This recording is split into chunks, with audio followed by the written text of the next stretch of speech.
1 Coríntios capítulo 12. Abra lá, por favor, as escrituras.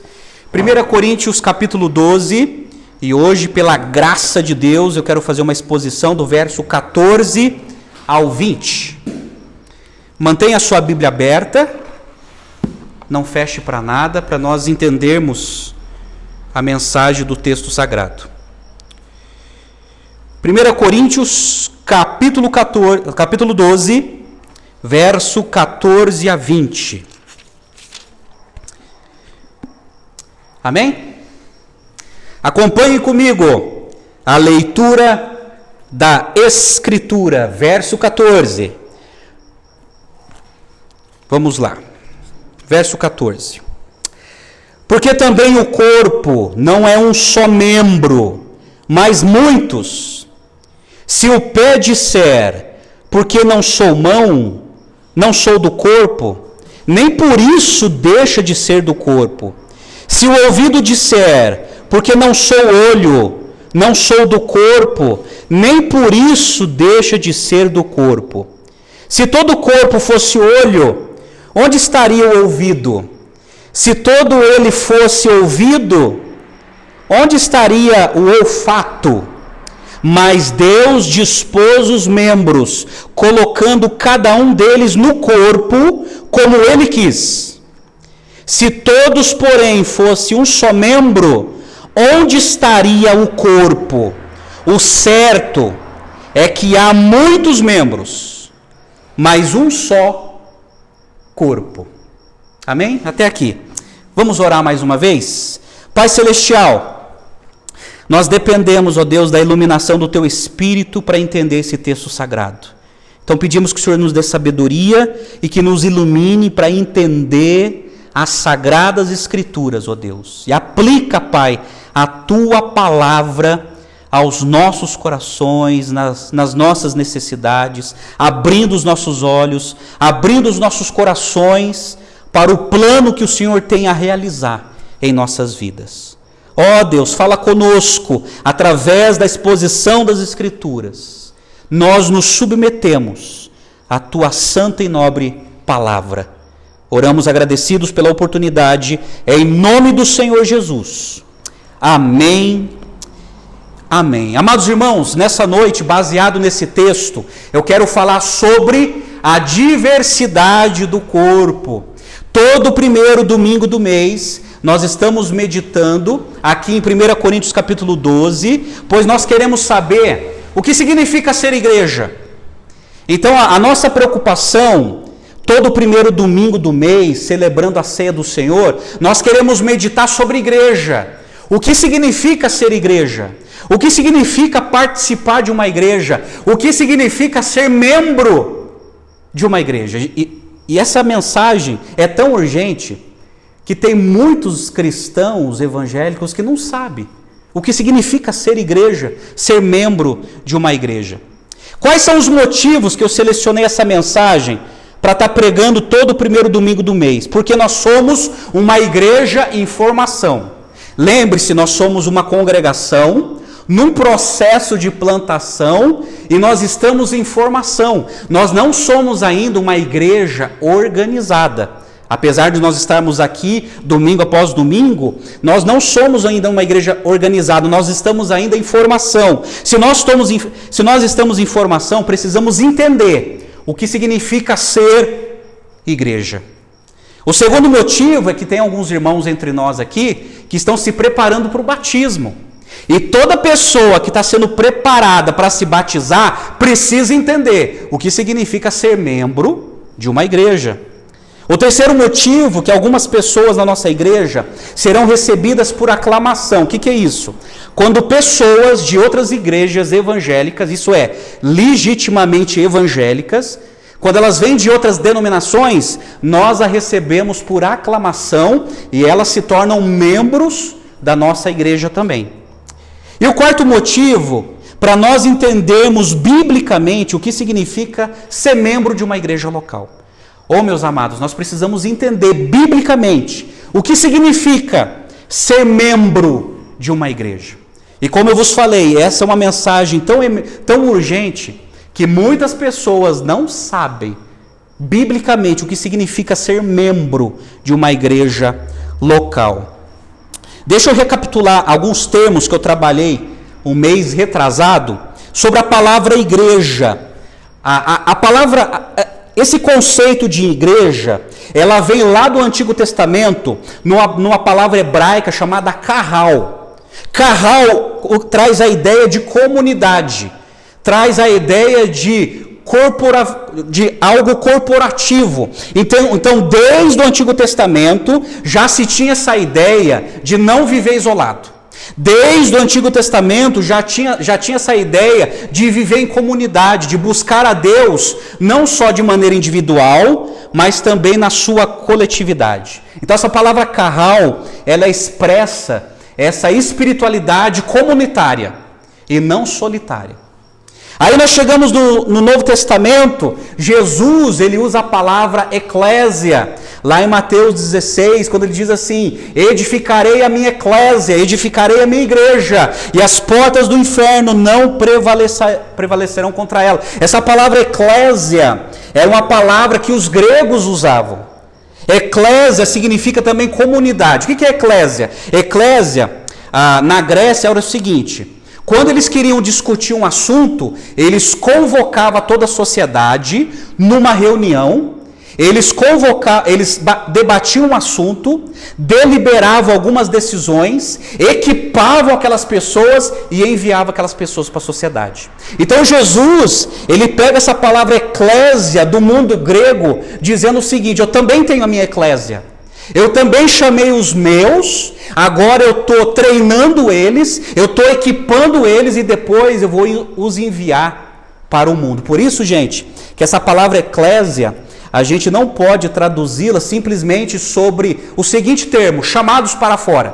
Tem muita gente que pega essa palavra falando o seguinte: olha, essa palavra significa chamados para fora. É verdade, mas antes de chamar para fora, é um grupo que foi convocado, é um grupo que é treinado, é um grupo que é equipado e depois é enviado.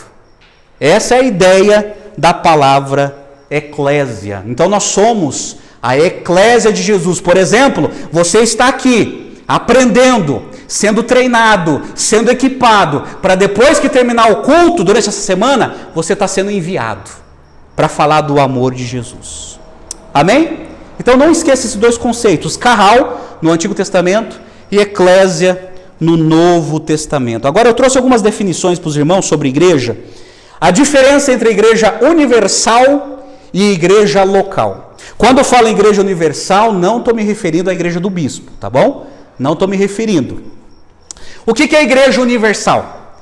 Biblicamente, igreja universal são todos os servos de Deus de todos os tempos que buscaram a Deus, que priorizavam a Deus.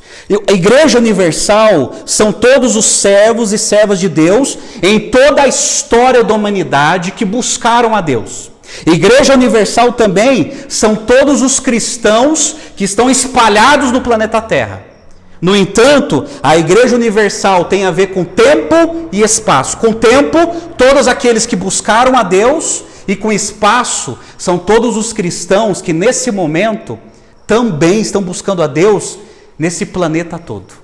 Cristãos que estão espalhados pelo planeta todo buscando a Jesus. Essa é a igreja universal. O que é a igreja local? Igreja local é uma comunidade, é uma congregação de discípulos de Jesus que estão interessados em viver o evangelho, pregar o evangelho e viver a vida cristã. Por exemplo, nós somos uma igreja local.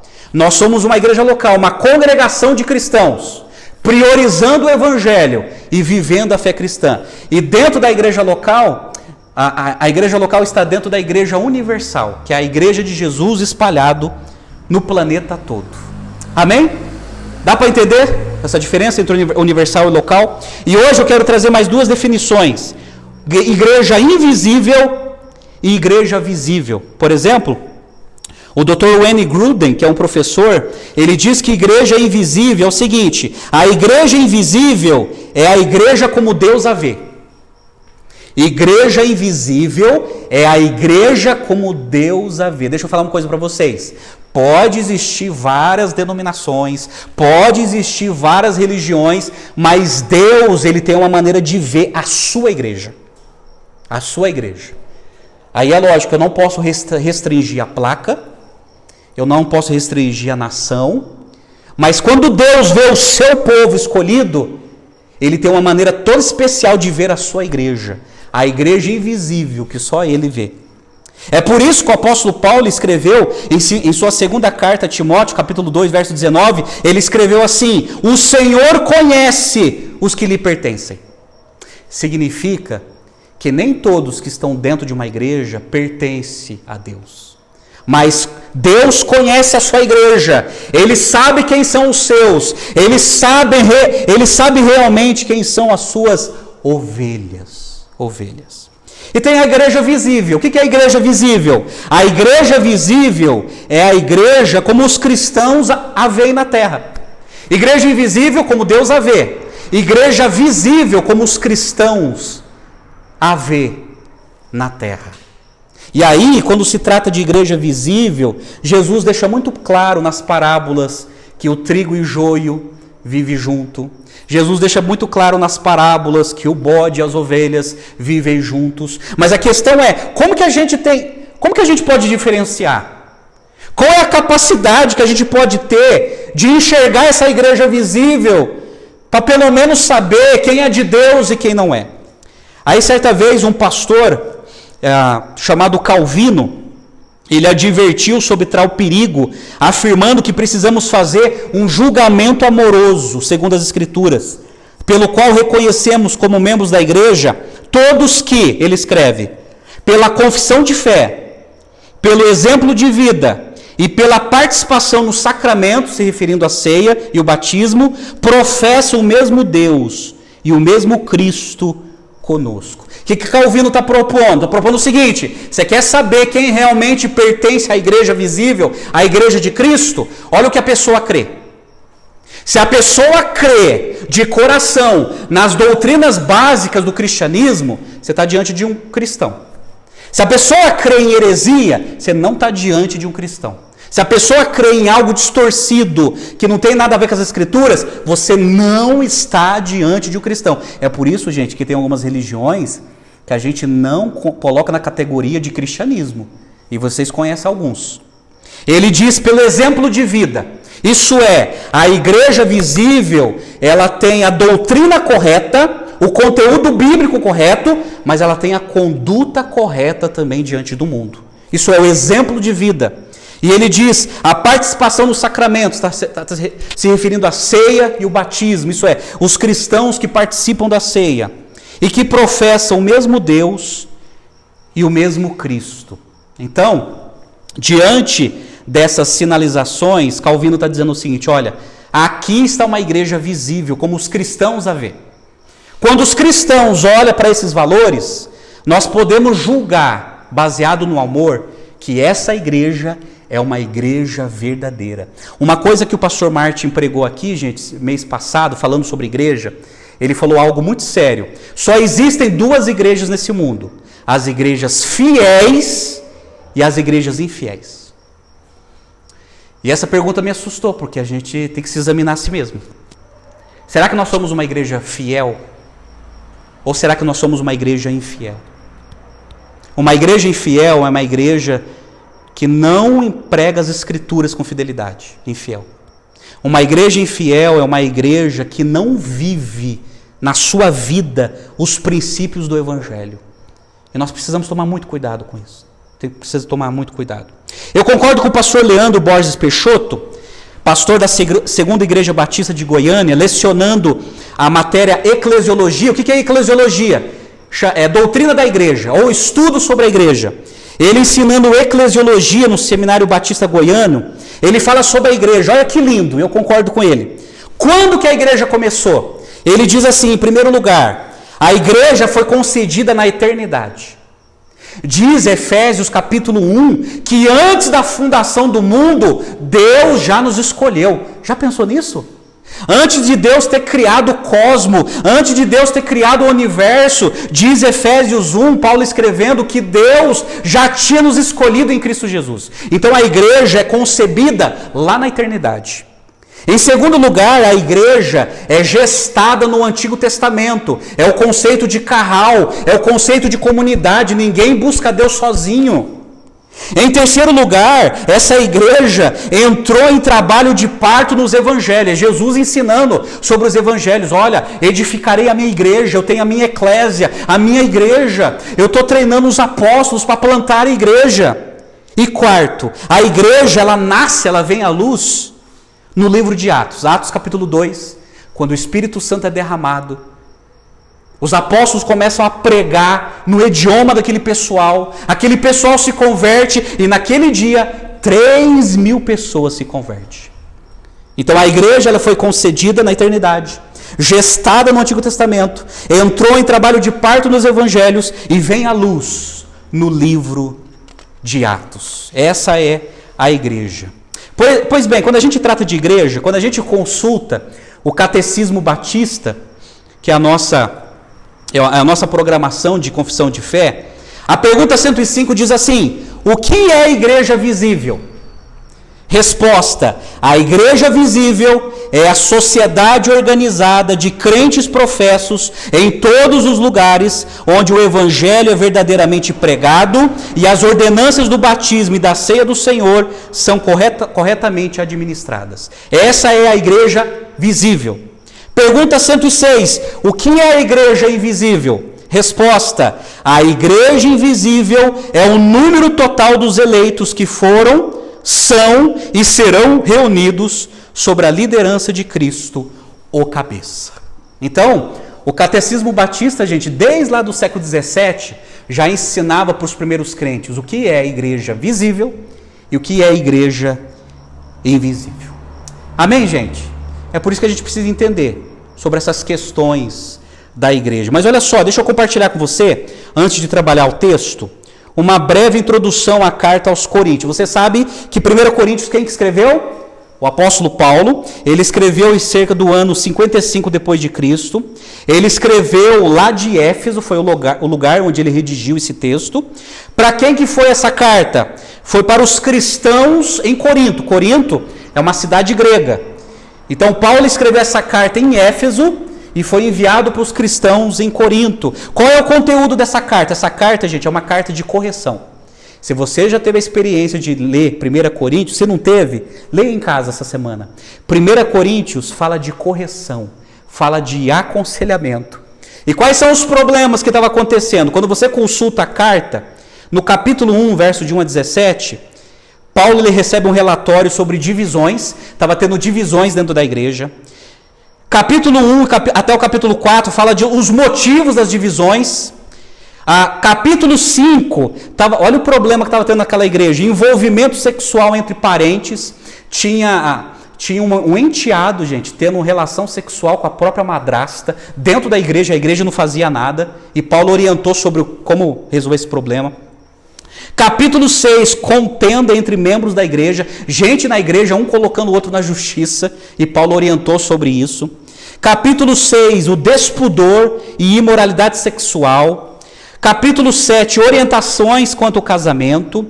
Capítulo 8, conselhos quanto ao culto e ofertas aos ídolos. Tinha muita gente se envolvendo com os ídolos. Capítulo 11 até o capítulo 14, instruções quanto ao culto cristão público, está aqui. Capítulo 11 e 14, gente, é válido até hoje. Fala sobre o culto, isso é, como que nós devemos adorar a Deus? De qualquer jeito? Não. A maneira que nós devemos adorar a Deus é a maneira como Ele já deixou prescrito na sua palavra. E do capítulo 11 ao 14, ele fala sobre o culto, qual é o tipo de culto que Deus se agrada. Verso 15, ele fala sobre a ressurreição. E verso 16, sugestões sobre a coleta para Jerusalém. Aí Paulo fala sobre a oferta, né? Como uma oferta tem que ser levantada, como que ela tem que ser enviada. Então, gente, é uma carta que Paulo escreveu para resolver problema. E quando ele chega no capítulo 12, ele está falando para os cristãos de Corinto sobre o que significa ser igreja. O que significa? A igreja é comparada nas Escrituras como uma família, um exército, um templo, uma noiva. Mas a figura predileta de Paulo para descrever a igreja é como um corpo. Por exemplo, o apóstolo Paulo, em sua primeira carta aos Coríntios, capítulo 12, ele destaca 4 verdades. A primeira verdade a gente já viu. Eu falei sobre a unidade do corpo, verso de 1 a 13. Hoje, nós veremos a diversidade do corpo, 14 a 20. Em outros encontros, a mutualidade do corpo, verso 21 a 27. E depois, a imunidade do corpo, verso 28 a 31. Mas hoje eu quero restringir com vocês, eu quero pensar com vocês sobre a diversidade do corpo, que está do verso 14 até o verso 20. Amém? Entenderam a introdução? Então, por gentileza, acompanhe comigo a exposição do texto.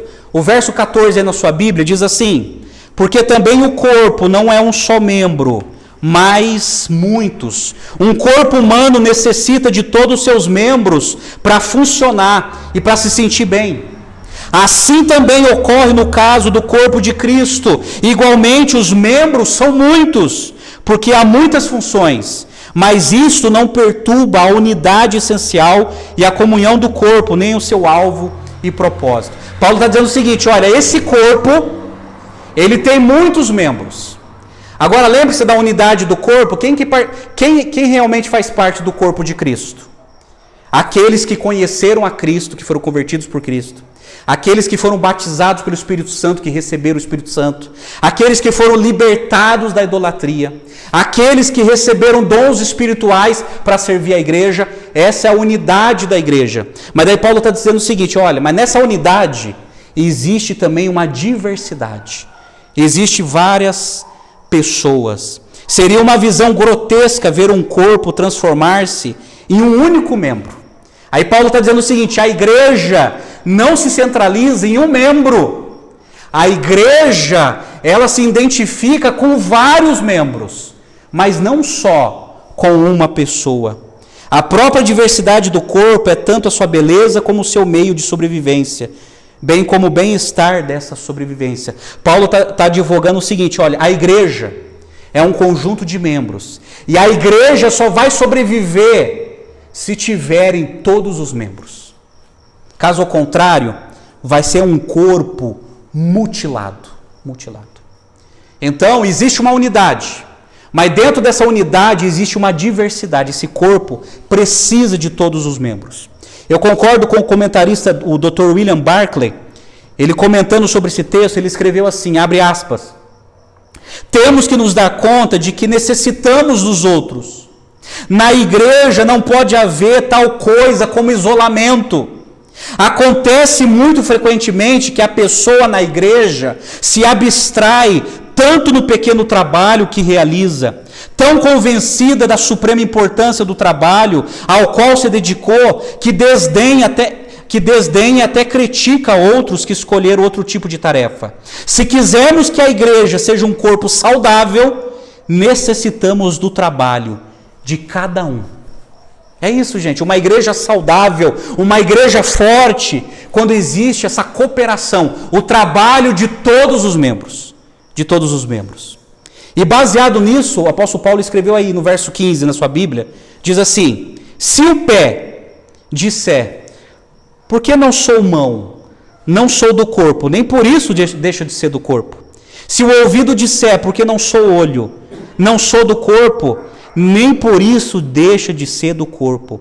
Aqui Paulo está salientando a importância e a participação de cada membro do corpo, afirmando que todos que pertencem ao corpo místico de Cristo é a igreja. Cada membro, esse membro convertido, esse membro que tem o Espírito Santo, ele faz parte desse corpo místico chamado igreja. E mostra que não podemos almejar a função do outro por motivos pecaminosos, como egoísmo, ciúmes e invejas. Porque toda a função do corpo é precioso para Deus. Então, quando Paulo usa esses órgãos, pé, mão, ele está dizendo o seguinte: olha, a gente não pode, de maneira pecaminosa, desejar a função do outro. Porque a função do outro também é importante, também é precioso. No entanto, por motivos de inveja ou por motivos pecaminosos, eu não posso desejar a função do outro, porque a minha função também é preciosa nesse organismo chamado igreja. E por causa disso, nós não podemos entrar em guerra. Amados, eu já vi cada igreja entrar em guerra por causa de função, por causa de cargo. É lamentável. Eu já vi gente em igreja brigar por cargo de diretoria. Por cargo de diretoria. Eu nunca vi alguém brigar por cargo de evangelismo. Eu nunca vi. Eu nunca vi crente brigar por causa de evangelismo. Não é você que vai evangelizar, não, sou eu. Se você passar na minha frente, você vai tomar um na orelha. Eu evangelizo. Eu nunca vi. Eu nunca ouvi alguém brigar por causa de oração. Não, você não vai orar não, agora é minha vez. É minha vez, eu estou na fila. Mas as pessoas brigam por cargo, sabe, por futilidades. E Paulo está dizendo, olha, não deseja a função do outro, porque a sua função é preciosa para esse corpo,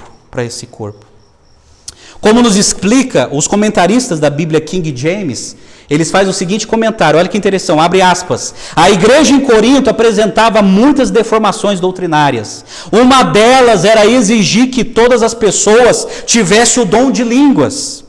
Com isso, muitos cristãos sinceros estavam se sentindo inferiorizados perante seus irmãos. Paulo orienta especialmente os líderes da igreja a ter uma visão correta sobre a diversidade e os benefícios do exercício de todos os dons na igreja, porquanto essa é a vontade soberana de Deus para o funcionamento sadio do corpo de Cristo. O problema de Corinto era esse. Quem tinha o dom de línguas era o super crente. Era o super espiritual. Aí quem não tinha era inferiorizado. Mas quem não tinha, tinha outros dons. Mas eles se sentiam o quê? Inferiorizados. É isso que não pode acontecer com a gente. Nenhum dom, gente, é superior ao outro. Nem do pastor. O pastor, ele não é um homem superior à sua congregação. O pastor, ele só tem uma responsabilidade a mais do que do rebanho. O pastor, ele não é um homem acima, ele é um homem à frente, que ele precisa puxar a fila. Mas jamais o dom de pastor é superior aos dons das ovelhas, jamais. Nenhum dom se sobrepõe sobre o outro, porque no corpo de Cristo todos os dons são preciosos, E no verso 17, Paulo ele continua a argumentação dele. Se todo o corpo fosse olho, onde estaria o ouvido? Se todo ele fosse ouvido, onde estaria o olfato? Aqui, mais uma vez, Paulo enfatiza a importância de todos os membros, pois a sua eficácia não se resume em um só membro do corpo. Em um só membro. Eu concordo com o comentário do pastor Charles Erdman. Ele escreveu assim: Paulo, pois, corrige essas faltas empregando a parábola do corpo. Quão absurdo seria um membro, digamos o pé ou a mão, recusar-se a funcionar, a agir, como se não pertencesse ao corpo, só porque sua função diferia da função do outro. Pois é igualmente absurdo um membro da igreja invejar o dom que não tem e recusar prestar à igreja o serviço que está em suas mãos para realizar. O que esse teólogo está dizendo aqui, nós não podemos invejar o dom do outro, porque Deus também nos deu dons para servir a igreja. E é interessante que ele diz aqui que esse dom não está resumido numa personalidade só. É por isso, meus amados, que é ridículo e horrível igrejas que são resumidas em só uma pessoa. Isso é ridículo. A igreja é um corpo. A igreja ela não é centralizada em só uma pessoa. Aí, infelizmente, tem denominações no nosso país que a igreja ela é conhecida por aquela pessoa. Pensa aí na sua cabeça, não tem? Quando você liga a televisão, tem uma igreja que tem uma emissora, toda essa igreja é resumida em uma personalidade, uma pessoa. Aí você vai para o outro canal, um outro igrejão que é resumido em uma pessoa. Aí você vai para uma outra igreja, toda aquela igreja é resumido na figura de uma cantora gospel. Isso é errado. A igreja, ela não pode ser conhecida, ela não pode ser propagada, funilado em uma pessoa só. Isso é pecado. A igreja é um corpo. É por isso que eu não gosto de foto de igreja em que só tem só o pastor. Tá lá a foto, só o figurão. Mas cadê as ovelhas? Eu gosto de foto que tá todo mundo, todas as ovelhas, a igreja toda. Mas quando eu vejo foto só com o figurão ali, só o pastor, isso é, a igreja se centraliza na personalidade dele. Tá errado. A igreja é um corpo, a igreja é um conjunto. Então eu acho bacana fotos com toda a igreja, ou fotos com o corpo pastoral, com vários pastores. Mas a igreja não se resume a uma pessoa, a igreja se resume a um grupo, uma congregação. Aí no verso 18 diz assim: mas Deus dispôs os membros, colocando cada um deles no corpo como ele quis. Aqui Paulo afirma a soberania de Deus em escolher as pessoas e colocá-las no corpo, igreja, como ele quer. Está aqui, meus amados. Não é como nós queremos, não é como nós desejamos, é Deus que escolhe, é Deus que decreta, é Deus que dispõe, é Deus que coloca no corpo as pessoas certas, para as funções certas, distribuindo os dons certos. A gente precisa entender isso, porque às vezes a gente quer fazer algumas coisas na igreja que no qual a gente não foi escolhido para aquilo. A gente não foi dotado para aquilo. A gente não recebeu um dom específico para aquilo e a gente quer o quê? Se envolver naquilo. E muitas vezes dá errado, gente. Então Deus, na sua soberania, Ele escolhe, Ele dota de dons e é Ele que coloca as pessoas certas nos lugares certos para que esse organismo esteja saudável. Mas o interessante é que Deus, Ele escolhe cada membro e vai colocando os seus devidos lugares para o bem da igreja. Ninguém é descartado.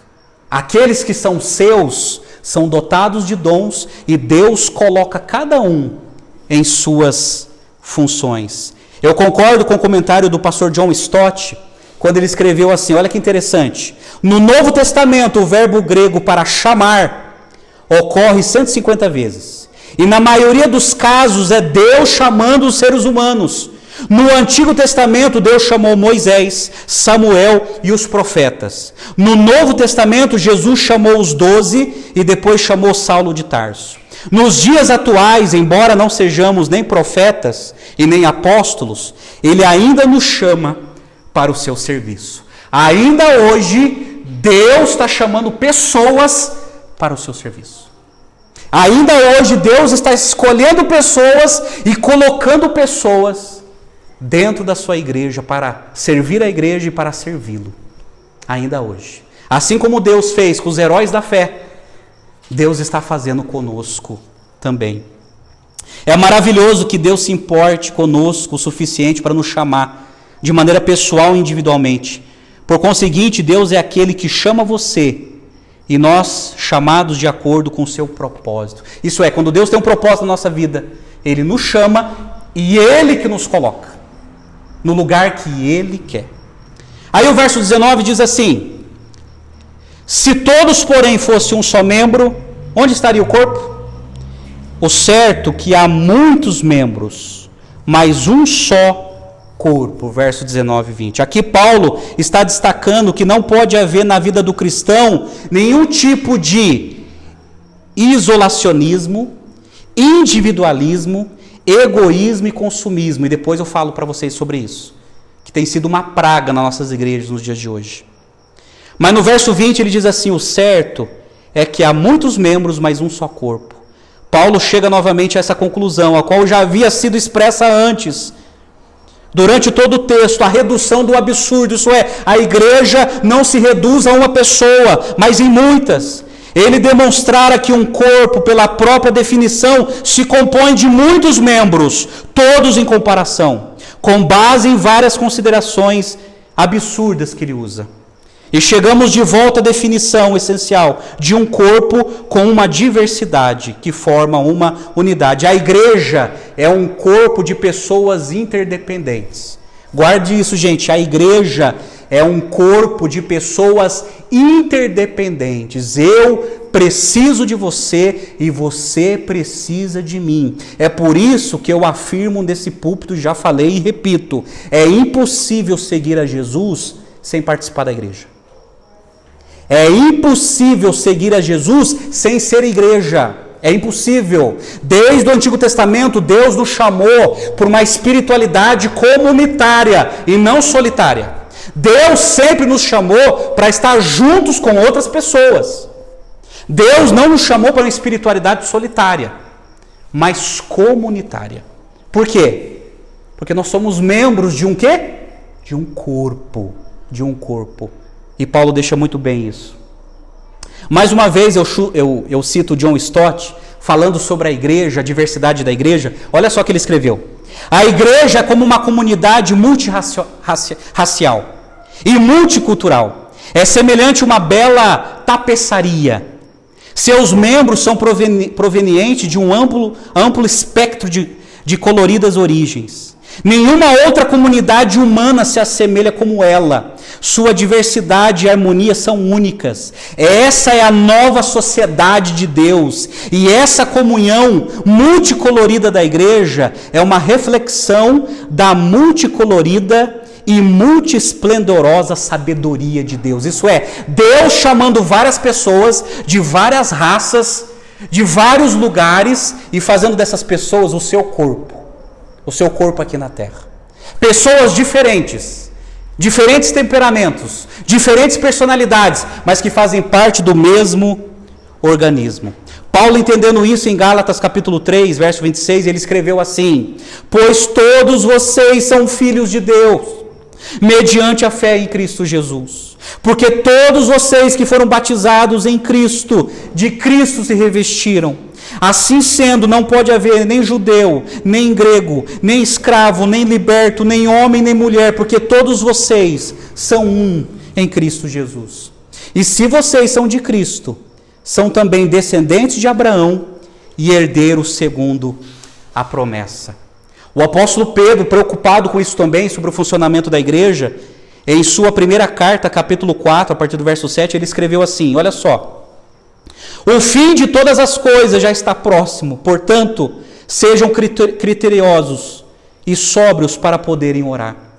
Acima de tudo, porém, tenham muito amor uns para com os outros, porque o amor cobre a multidão de pecados. Sejam mutuamente hospitaleiros, sem murmuração, sirvam uns aos outros, cada um conforme o dom que recebeu, como encarregados de administrar bem a multiforme graça de Deus. Se alguém fale de acordo com os oráculos de Deus. Se alguém serve, faça-o na força que Deus lhe dá, para que em todas as coisas Deus seja glorificado por meio de Jesus Cristo, a quem pertence a glória, o domínio para todos sempre.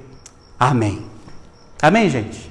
Deus escolheu cada um, Deus capacita cada um para que o nome dele seja glorificado.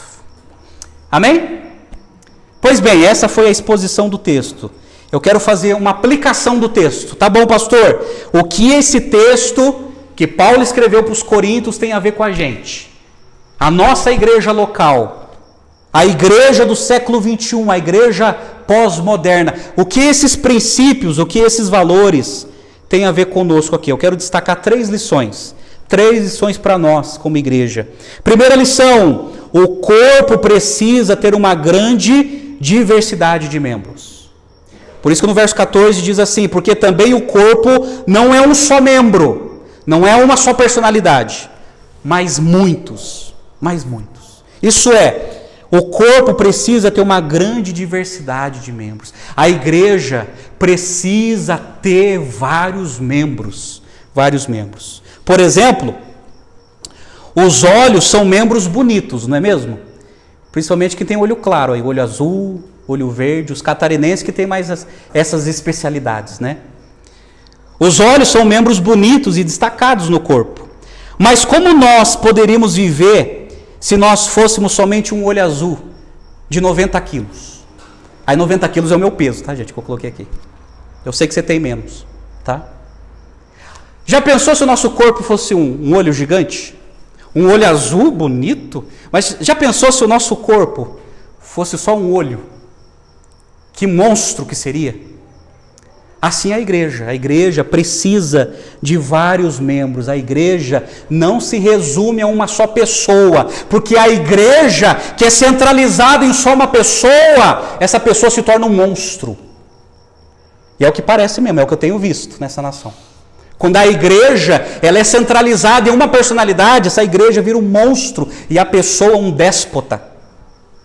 A igreja é uma diversidade de membros. Precisamos ter várias raças, várias culturas, várias profissões, várias formações, ou quem não tem formação, várias habilidades, vários talentos. A igreja precisa ser um celeiro de tudo isso e mais aquilo que eu não citei aqui. A igreja precisa ter essa diversidade, várias raças. Por isso que é muito feio, graças a Deus eu não encontrei aqui em Santa Catarina, mas eu sei que tem certos lugares e igrejas que só tem uma raça só. Né? Você vê lá, você entra assim, meu Deus do céu, mas só tem descendente de alemão aqui?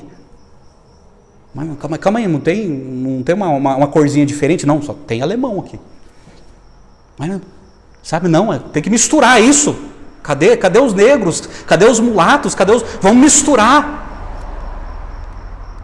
Os Estados Unidos que viveu muito tempo assim, a região dos Estados Unidos que só tinha a igreja dos negros. E outra região, só a igreja dos brancos. Que pecado, que segregação.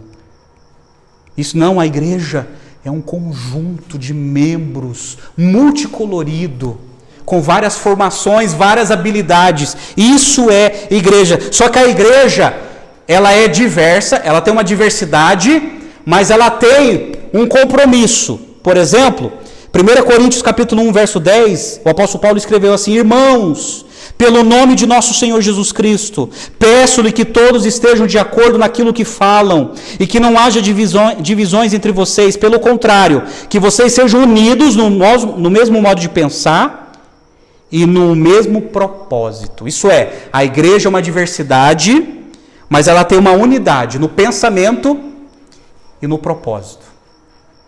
Mas mesmo assim, a igreja precisa de vários membros. Segunda lição, o corpo precisa das diversas funções dos membros para sobreviver. É por isso que do verso de 15 a 19, Paulo destaca vários órgãos: o pé, a mão, o ouvido, o olho, o olfato. Isso é, a igreja, para ela ser saudável, ela precisa da função de todos os membros. De todos os membros. Meus amados, deixa eu falar uma coisa para vocês aqui. Eu fui convertido numa igreja que na época tinha 1000 membros. Eu não vou citar o nome aqui. Na época, 20 anos atrás, tinha 1000 membros, hoje tem mais. Mas dessa igreja de 1000 membros, há 20 anos atrás, quando eu fui convertido, 200 trabalhavam. E os outros só recebia. Uma igrejona de 1000 membros, em que só 200 se matava para trabalhar, para servir, e a fatia maior só recebia, só recebia, só recebia. Não, essa não é a vontade de Deus. A vontade de Deus é que todos os membros funcionem, para que esse organismo esteja saudável. Eu também fiz parte de outra igreja lá na minha terra, que tinha 100 membros. Desses 100 membros, de 20 a 30 trabalhavam. A maioria não trabalhava. Às vezes eu fico pensando, mas será que isso é a vontade de Deus? Quer dizer que a maior fatia de uma igreja não é para trabalhar? Só o trabalho fica centralizado só num pequeno grupo que se mata? Não, a vontade de Deus é que cada membro funcione, cada membro sirva a igreja, para que a igreja seja edificada, para que a igreja seja fortalecida e Deus glorificado. O corpo precisa de diversas funções dos membros para sobreviver. Por exemplo, olha só, quando o meu olho faz um trabalho bom ao focalizar uma manga, tá? Eu passo assim, vejo aquela manga apetitosa, eu quero comer. O que vai funcionar no meu corpo? Mas para que a manga alimente, eu preciso dos outros órgãos, não é verdade? Ou será que a manga ela vem até a mim? Eu tenho aquele poder de atraí-la. Olha só como o organismo trabalha. Da mão, eu preciso da mão para pegar a manga. Da boca para morder o pedaço. Dos dentes para mastigá-la. Da língua para movimentá-la na boca. Da garganta para engoli-la. Do estômago para digeri-la. E do fígado para acrescentar a bilis. Vocês entenderam? Todo esse funcionamento, eu olho para a manga, mas para que eu possa apreciá-la, vários órgãos precisam funcionar muito bem para eu saborear essa manga. Assim é a igreja, gente. A igreja, ela só vai alcançar seu objetivo se cada membro trabalhar, se cada membro funcionar. Aí, nós alcançamos o objetivo para a glória de Deus. Agora, pensa numa igreja em que a metade dos órgãos não trabalha. E que poucos órgãos trabalham, mas está tão cansado que muitas das igrejas acabam se estacionando, gente, por causa disso. Por causa disso. Eu sei que nós dependemos do poder do Espírito Santo, mas o grande problema também é a falta de cooperação entre os membros de uma igreja. Terceira lição.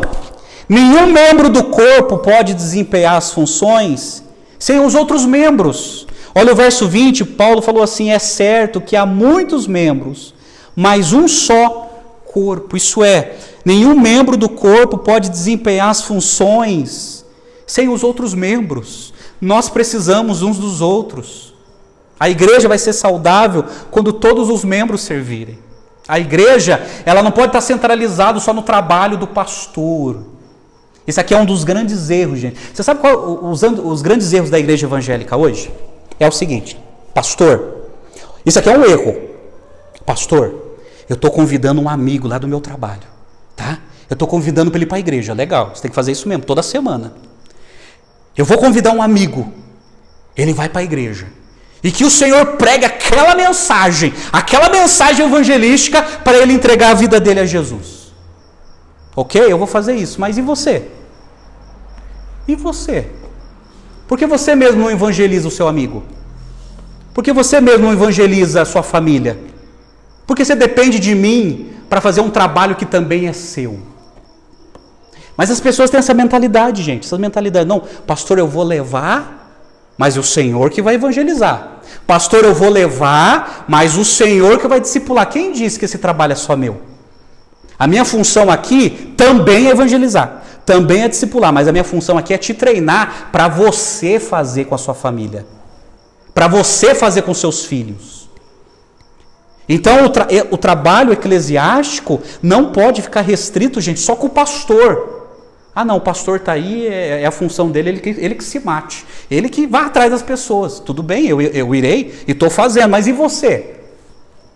O que você está fazendo? Isso, a função também é sua. O fazer discípulos não é uma função só do pastor, é uma função de todo cristão. De todo cristão. E lembre-se que a Bíblia fala sobre os pecados de omissão. O cristão que não está fazendo discípulo está em pecado. E lembre-se que o pecado de omissão tem o mesmo peso que o pecado de comissão, aquilo que cometemos. Tem o mesmo peso. Isso é, aquilo que não fazemos e sabemos que precisamos fazer e não fazemos, cometemos pecado contra Deus. Pecado. Isso é, se a gente sabe que a gente tem que evangelizar, a gente não evangeliza, estamos pecando. Se a gente sabe que a gente tem que discipular alguém e não discipulamos, estamos pecando. Se a gente não abre a boca para falar do evangelho para alguém, estamos pecando. Por causa da nossa omissão. Por exemplo, se eu cortasse a minha mão e colocasse ali fora, ela ainda seria a minha mão, mas não teria mais utilidade, porque estaria separado dos outros membros. Não adianta. Todo membro faz falta, meus amados. Todo membro convertido faz falta. Faz falta. Certa vez o apóstolo Paulo escreveu a sua carta aos Romanos, capítulo 12, ele fala assim, olha só: porque pela graça que me foi dada, digo a cada um de vocês que não pense de si mesmo, além do que convém. Pelo contrário, pensam com moderação, segundo a medida da fé que Deus repartiu a cada um. Porque assim como num só corpo temos muitos membros, mas nem todos os membros têm a mesma função. Assim também nós, embora sejamos muitos, somos um só corpo em Cristo e membros uns dos outros. Temos, porém, diferentes dons segundo a graça que nos foi dada. Se é profecia, seja segundo a proporção da fé. Se é ministério, dediquemo-nos ao ministério. O que ensina, dedique-se ao ensino. O que exorta, faça com dedicação. O que contribui, com generosidade. O que preside, com zelo. Quem exerce misericórdia, com alegria. Paulo também na igreja de Roma está dizendo, amados, nós somos vários membros. E se Deus te deu um dom, use esse dom da melhor maneira possível. Se o seu dom é na parte de contribuição, faça isso com generosidade. Se o seu dom é para liderar, para presidir, faça isso com esmero, com dedicação. Se o seu dom é para ensinar, faça isso com esmero, com toda dedicação. Toda dedicação. Paulo está dizendo assim, a igreja são vários membros e Deus quer usar você. Amém? Aí eu quero concluir a minha mensagem, eu já vou concluir com algumas perguntas. Perguntas que não pode calar. Não pode calar. A primeira pergunta é o seguinte: você realmente é a igreja? Pastor, eu passei a vida inteira frequentando a igreja. Não é isso que eu estou perguntando. Você é a igreja de Cristo? Você é a igreja invisível como Deus a vê? Quando Deus vê, Ele te vê como parte da igreja dele ou não? Você é a igreja visível como o cristão a vê, segundo os valores do Evangelho? Examine-se, pois, a si mesmo. Você é a igreja de Cristo, a igreja local que está conectada a uma igreja universal. Você é a igreja de Cristo. Segunda pergunta: você é realmente membro do corpo de Cristo? Pense nisso. Você realmente é membro do corpo de Cristo? Lembre-se, não existe membro fora do corpo. Quem é de Cristo é membro e está no corpo místico de Cristo, que é a igreja. Como eu vos falei, não tem como servir a Jesus, mas não ser igreja. Nós fazemos parte de um corpo. Esse corpo místico da igreja, que ela é manifestada no mundo como igreja local, que está dentro de uma igreja universal, que é a igreja de todos os tempos, espalhado em todo o planeta. Mas todo cristão, de maneira restrita, está inserido numa igreja local. Senão é impossível fazer parte da igreja universal ou do corpo místico de Cristo, que é a igreja. É impossível, gente. Esses conceitos, eles estão entrelaçados. Só é de Jesus quem é igreja. E só é igreja quem é membro da igreja.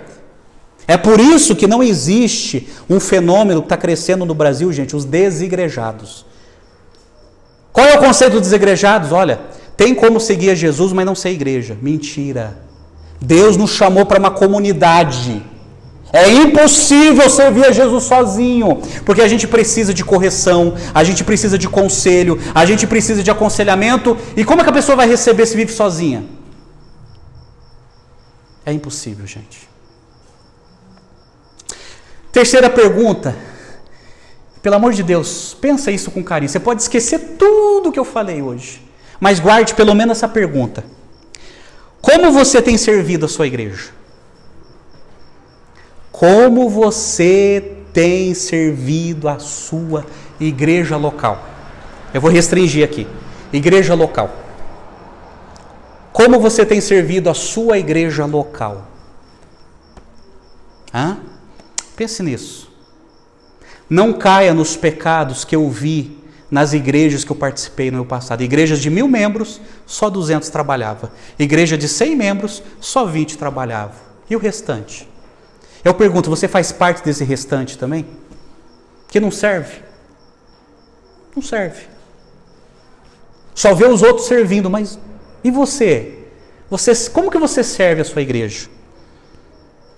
E aí, posso dar dicas práticas, sem cobrança? A igreja está precisando de gente.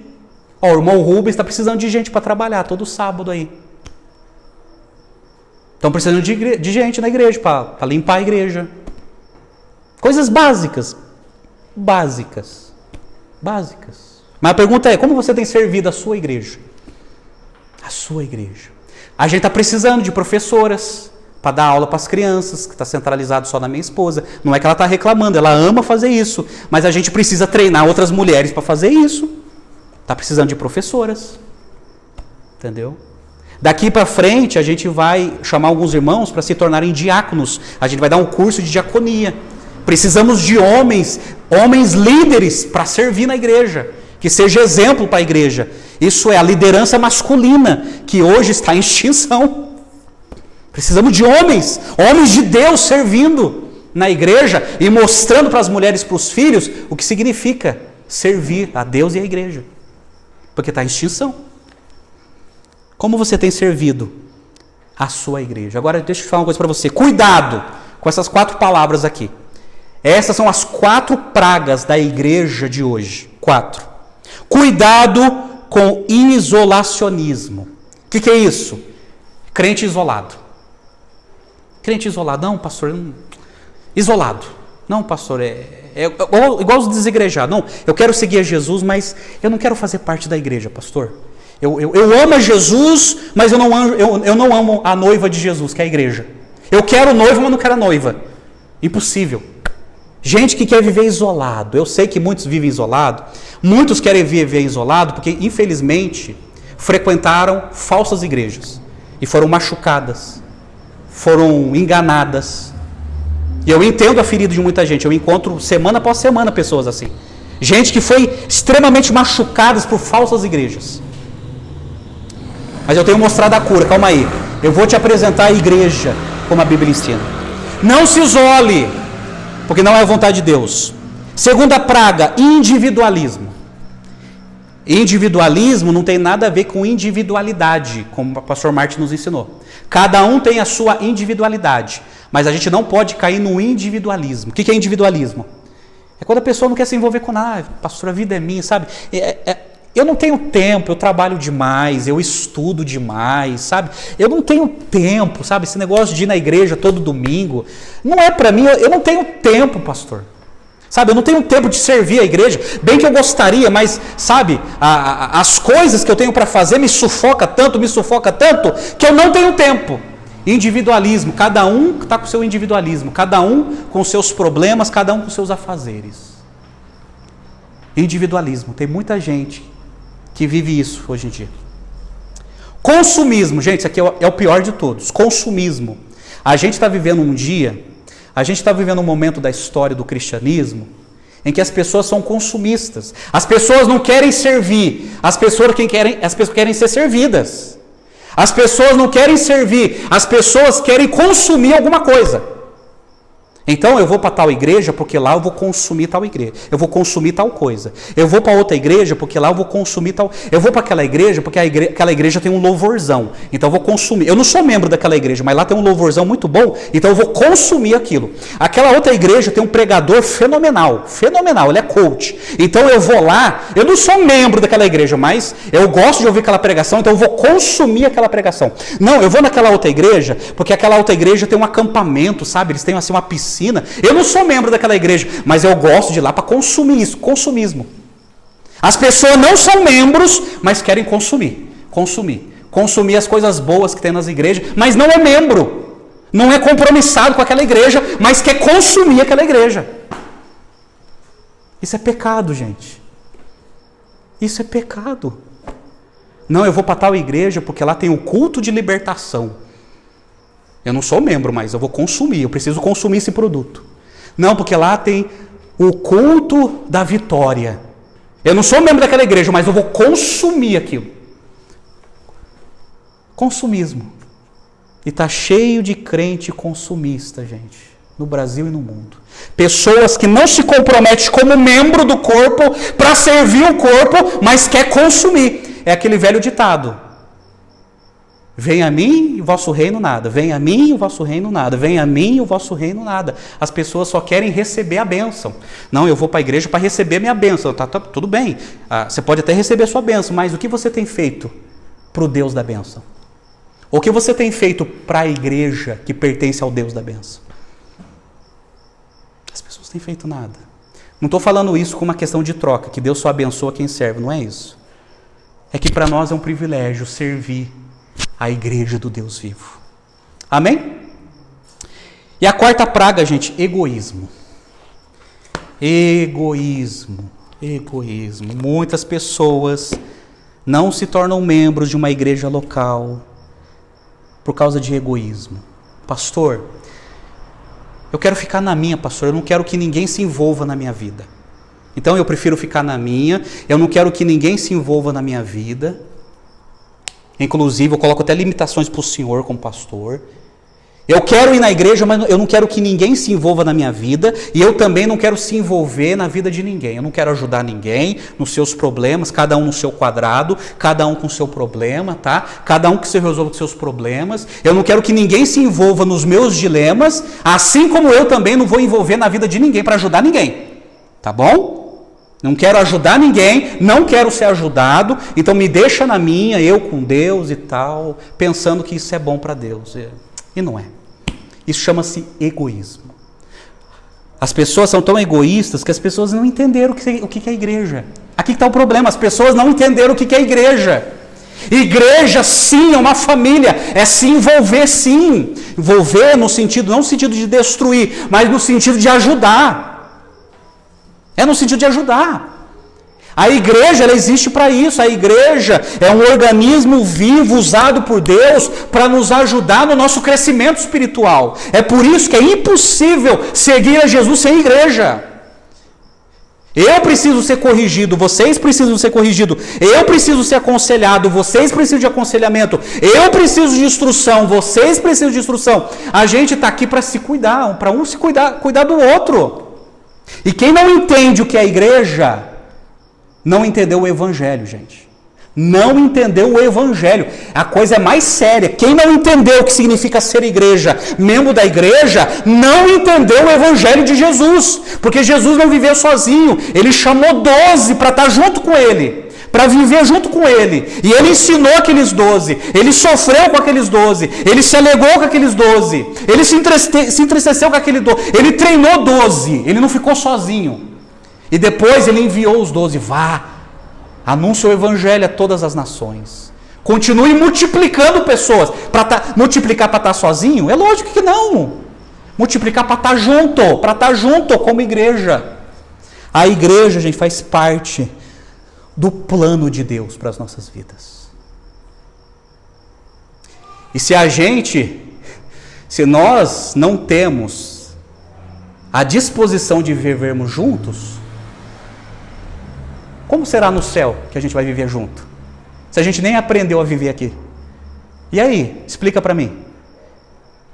Se uma pessoa não gosta de viver em comunidade, como que você pensa que vai no céu? Vai para o céu então?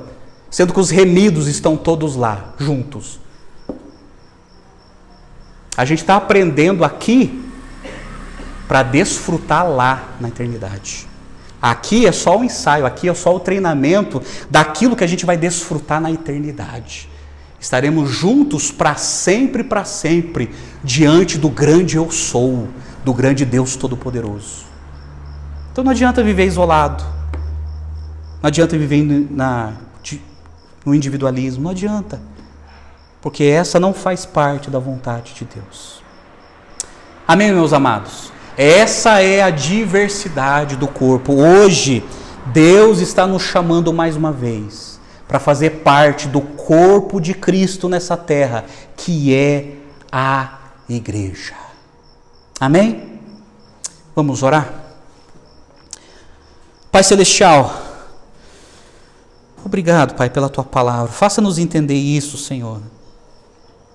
Por favor. Por amor ao Teu santo nome, Pai. Cria em nós, no nosso coração, essa vontade de estarmos juntos, de congregar, de servir, de cuidar um dos outros, ó Pai. E ajuda-nos, ó Deus, a sermos uma igreja segundo o teu coração. Abençoa, Pai, a cada pessoa que está aqui nessa noite. E que nós possamos servir, Pai, primeiro a Ti, e servir o Teu povo, da forma como o Senhor quer, Pai. E edifica, Pai, essa igreja, ó Deus.